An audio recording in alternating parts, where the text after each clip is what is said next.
बिलाशुबा इमरान खान में और एक आम इंसान में ज़मीन आसमान का फ़र्क है। आपने बचपन से वो लतीफ़ा तो सुना होगा कि अगर तुम जंगल में जा रहे हो, अकेले हो और सामने से शेर आ जाए तो फिर तुम क्या करोगे?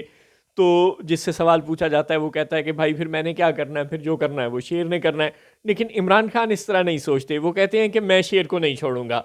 बंदा पूछे शेर के पास बंदूक है, बल्कि बंदूकें हैं और आप खाली हाथ हैं, आप शेर का मुकाबला ज़ाहिर है नहीं कर सकते। ज़ियाउल हक का मुकाबला जुल्फ़िकार अली भुट्टो नहीं कर सके थे, बावजूद इसके कि उन्होंने अपनी एक फ़ोर्स बना ली थी। पाकिस्तान की तारीख में जुल्फ़िकार अली भुट्टो वो वाहिद वज़ीर आज़म था जिसने अपनी और प्राइम मिनिस्टर हाउस की सिक्योरिटी के लिए एक अलहदा से फ़ोर्स बना ली थी, और बाद में वही मनहूस मसूद महमूद भुट्टो साहब के ख़िलाफ़ वादा माफ़ गवाह बन गया था। जिन पे तकिया था वही पत्ते हवा देने लगे। सारी दुनिया में ये नहीं होता कि फ़ौज वज़ीर आज़म और सदर की सिक्योरिटी करे। सारी दुनिया में जो हेड ऑफ़ गवर्नमेंट होता है उसकी सिक्योरिटी के लिए एक अलहदा से फ़ोर्स होती है। अमेरिका के सदर की सिक्योरिटी भी सीक्रेट सर्विस वाले करते हैं, और वो रेगुलर आर्मी के लोग नहीं करते। और दुनिया के जो ज़्यादातर महज़्ज़म मुल्क हैं, जो ताकतवर मुल्क हैं, वहाँ पर यही होता है, फ़ौज हेड ऑफ़ गवर्नमेंट की सिक्योरिटी नहीं करती। जुल्फ़िकार अली भुट्टो साहब को पता था पाकिस्तान की तारीख़ कैसी है।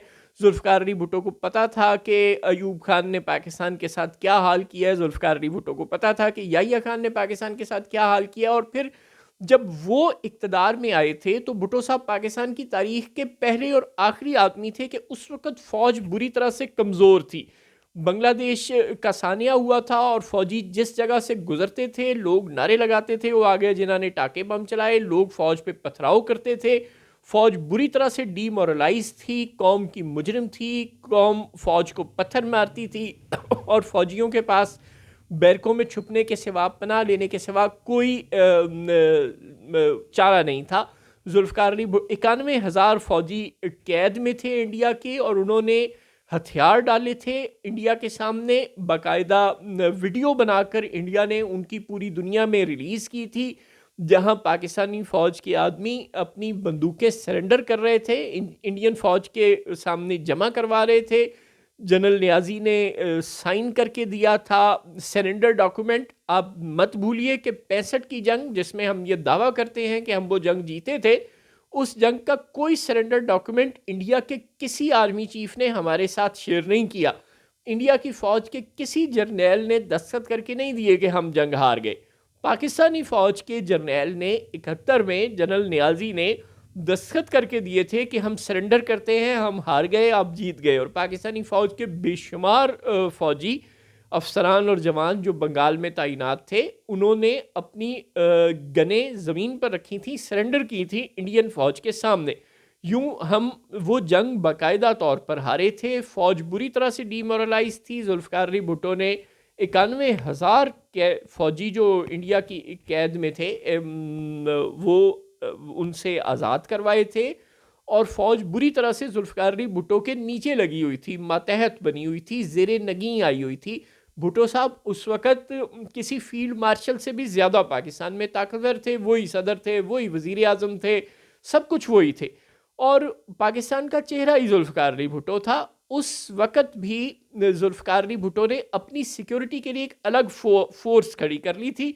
लेकिन ज़ियाउल हक ने उनके गिर्द ऐसा घेरा तंग किया, ऐसा घेरा तंग किया कि 7 साल के अंदर अंदर जुल्फ़िकार अली भुट्टो को कैद भी कर लिया, उनको इक़्तिदार से भी उतार दिया।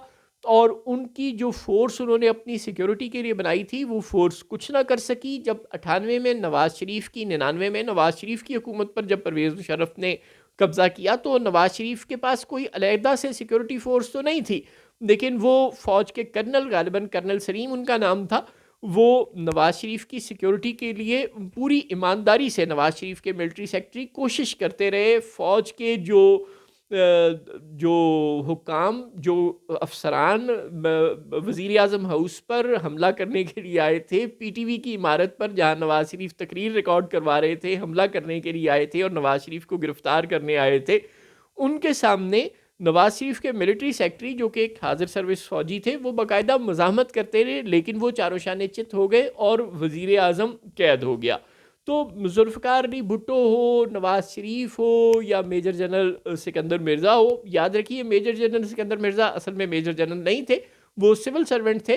और वो सिर्फ एजाज़ी तौर पर मेजर जनरल का लफ्ज़ अपने लिए इस्तेमाल करते थे। खैर, सिकंदर मिर्ज़ा हो, मलिक फ़िरोज़ खान नून हो, हुसैन शहीद सोहरवर्दी हो, चौधरी मोहम्मद अली हो, आप किस किस को गिनेंगे? जब ये सब ही फ़ौज की ताकत के सामने नहीं चल सके थे, और कोई चल भी नहीं सकता। बाय द वे, फ़ौज के पास बंदूक होती है, एक आम इंसान के पास बंदूक नहीं होती। हाँ, इमरान खान को एक तो राय इम्तियाज़ हासिल है। आप बेशक कहते रहें कि इमरान खान का तो राय इम्तियाज़ ये है कि वो जुल्फ़िकार अली भुट्टो से ज़्यादा मकबूल है, वो नवाज़ शरीफ से ज़्यादा मकबूल है। वो बिल्कुल मकबूल है नवाज़ शरीफ और जुल्फ़िकार अली भुट्टो से ज़्यादा। आप चाहें तो ये भी कह लें कि वो कायद-ए-आज़म से ज़्यादा मकबूल है। अच्छा, अब कायद-ए-आज़म को ये मत भूलें कि इंडिया के 13 सूबे जो आज भी इंडिया के पास है, वहाँ से भी वोट पड़ा था। लेकिन खैर, आप ये भी कह दें कि इमरान खान कायद-ए-आज़म से भी ज़्यादा मकबूल है, हमें बिल्कुल कोई एतराज़ नहीं। लेकिन इमरान खान को ये असल तुर्रा इम्तियाज़ नहीं है जो इमरान खान का है। इमरान खान का असल तुर्रा इम्तियाज़ ये है कि उसके साथ पठानों की सपोर्ट है। और पठान करते पहले हैं, सोचते बाद में हैं। वो बिल्कुल नहीं सोचते, वो ब्लाइंड फॉलोअर्स हैं, वो इमरान खान की पैरवी करते हैं। वो अब भी आए हैं, वो 550 से ज़ायद कैद में हैं, और इस वक्त 8 से ज़ायद पीटीआई के कारकुनान, जिनमें से ज़ाहिर है सबका ताल्लुक़ खैबर पख्तूनख्वा से है, वो शहीद हो चुके हैं। फ़ौज की या रेंजर्स की या पुलिस की बराह रास्त गोलियों से शहीद हुए हैं। और पॉली क्लिनिक हॉस्पिटल की इंतज़ामिया के मुताबिक 26 अफराद जो उनके पास इस वक्त ज़ख्मी हालत में हैं, और इसी तरह इससे भी ज़ायद गालबन 70 के करीब पिम्स हॉस्पिटल में ज़ख्मी हालत में हैं। ये सब के सब भी सीधी गोलियों के फायर से ज़ख्मी हुए हैं। इस मरतबा बिल्कुल मुख्तलिफ तरीक़ा वारदात इख्तियार किया गया। बराह रास्त गोलियाँ मारी गई हैं, लोगों को गोलियों से ज़ख्मी हैं, और किसी टीवी चैनल की मजाल नहीं कि वो ये बता सके कि पीटीआई के कारकुनान भी शहीद हुए हैं या ज़ख्मी हुए हैं और गोलियों की फायरिंग से ज़ख्मी हुए हैं। सब आपको सिर्फ एक बात बताएंगे कि रेंजर्स के जवान शहीद हो गए, और वज़ीर आज़म और आर्मी चीफ ने उनको अपने हाथों से उनके जस्ते खाकी को कंधा दिया। ज़ाहिर है बहुत बुरा हुआ, ज़ाहिर है इसकी शदीद अल्फाज में मज़म्मत की जानी चाहिए। जिन लोगों ने रेंजर्स के एहलकारों को और पुलिस के एहलकारों को शहीद किया, उनको कैफ़रे किरदार तक पहुँचाना चाहिए। इस जुर्म की शदीद अल्फाज में मज़म्मत की जानी चाहिए। लेकिन इसका पर्चा इमरान खान के ख़िलाफ़, बुशरा बीबी के ख़िलाफ़ और अली अमीन गंडापुर के ख़िलाफ़ कट चुका है। और अगर जुल्फ़िकार अली भुट्टो को एक गलत केस में सज़ाए मौत हो सकती है, और उसको सुप्रीम कोर्ट सज़ाए मौत सुना सकता है, और वो जस्टिस नसीम हसन शाह जो ये अपने मुंह से इतराफ़ करता था कि हाँ हमने भुट्टो को गलत फांसी की सज़ा दी, वो आज वो आज़ाद फिरता रहा जब तक ज़िंदा रहा पाकिस्तान में। और अब सुप्रीम कोर्ट ने भुट्टो की फांसी के 50 साल बाद कहा है कि वो फ़ैसला गलत था। बड़ा एहसान आपका, आपने कहा गलत था, लेकिन क्या वो लोग जिन्होंने वो गलत फ़ैसला किया उनको कोई सज़ा दी सुप्रीम कोर्ट ने? ज़ाहिर है नहीं दी। क्या वो फ़ौज के जर्नैल जिन्होंने मजबूर किया था उस वक़्त के जजों को कि वो ये सज़ा दें, क्या उनके ख़िलाफ़ कोई कार्रवाई की? ज़ाहिर है नहीं की। क्या अब जो इस्लामाबाद हाई कोर्ट के जज दुहाई देते हैं कि हमें मजबूर किया जाता है कि अपनी हमारी मर्ज़ी के फ़ैसले दो, क्या उन लोगों के ख़िलाफ़ कोई कार्रवाई हुई जो ऐसा करते हैं? ज़ाहिर नहीं हुई। लेकिन इमरान खान एक नाअक्बत अंदेश किस्म के रहनुमा हैं। वो पठानों की सपोर्ट के साथ आपको क्या लगता है निचल्ले बैठेंगे? बिल्कुल नहीं। वो फिर भी जब उन्हें मौका मिलेगा वो शायद दोबारा यही कुछ करें जो वो अब कर चुके हैं, और शायद पठान इसी तरह उन्हें ब्लाइंडली फॉलो करें जैसे उन्होंने अब किया है। हाँ, अब ये 6 माह बाद होता है, 2 साल बाद होता है। अब इस एक और वाक़े को इस 25 नवंबर के 26 नवंबर के वाक़े को एक मरतबा फिर 9 मई की तरह अगले 1 साल तक हमारे ज़हनों पर हथौड़ों की तरह बरसाया जाता है कि इमरान खान और उसके साथी दहशतगर्द हैं, और ये नहीं बताया जाता कि इमरान खान और उसके कितने साथी मार दिए गए। ये ज़ाहिर नहीं बताया जाएगा, और सिर्फ यही बताया जाएगा कि वो शरपसंद थे, दहशतगर्द थे, और उन्होंने दहशतगर्दी की। अब ये हमें कितने साल सुनने को मिलेगा, और फिर कितने साल बाद पाकिस्तान तहरीक इंसाफ दोबारा इस काबिल होगी कि वो खड़ी हो सके और फिर से इस्लामाबाद में डी चौक पे इतना बड़ा लश्कर लेकर आ सके, ये अभी हमें देखना है।